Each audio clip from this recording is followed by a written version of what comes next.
For further analysis now, let's go to Joe Siracusa. He's an author and a professor of security and diplomacy at Curtin University, and he joins us live now from Melbourne. Thank you for being with us, Professor. Now, what's your assessment of this prisoner swap between Griner and Bout? Do you think it's fair?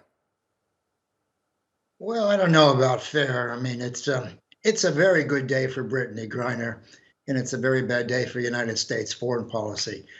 Prisoner trades, like football and baseball trades, have to be like for like.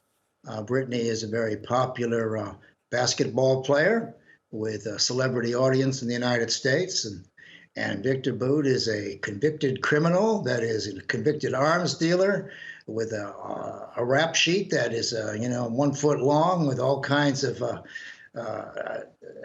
attributes to it, including American citizen and weaponizing civil wars in Africa, etc. He's hardcore, and so I think it's fair to say that America's enemies will interpret this as a sign of weakness.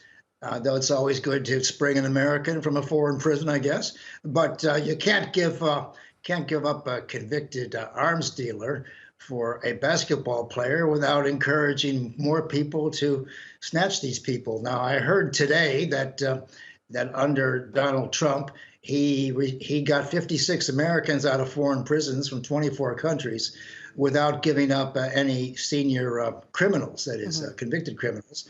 And in fact, at one stage, he was offered Phelan for Bout, and he turned it down because he thought Bout was too serious a criminal. So, this is important because you don't want to do anything that is going to encourage further aggression or snatching of American citizens like this.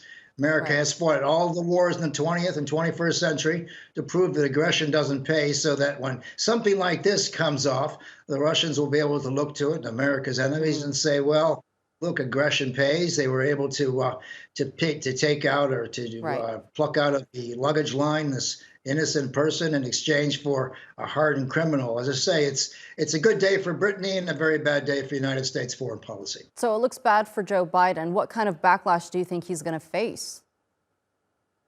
Well, the people who already think he is weak and a poor negotiator now have proof again that he is weak and a poor negotiator. I mean, he could have held out for a whole lot of reasons. He looks like he caved in. And look, this president is only as strong as the last person he talks to. Obviously, he's swayed by Twitter and social media and the pressure on him. Maybe he couldn't resist it.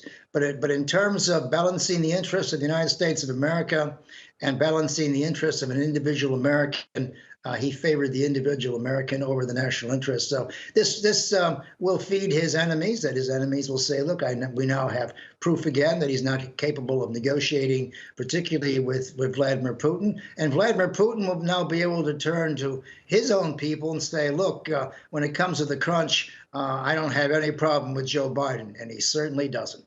All right, Professor Joe Siracusa, thank you so much for that analysis. It's always a pleasure speaking to you.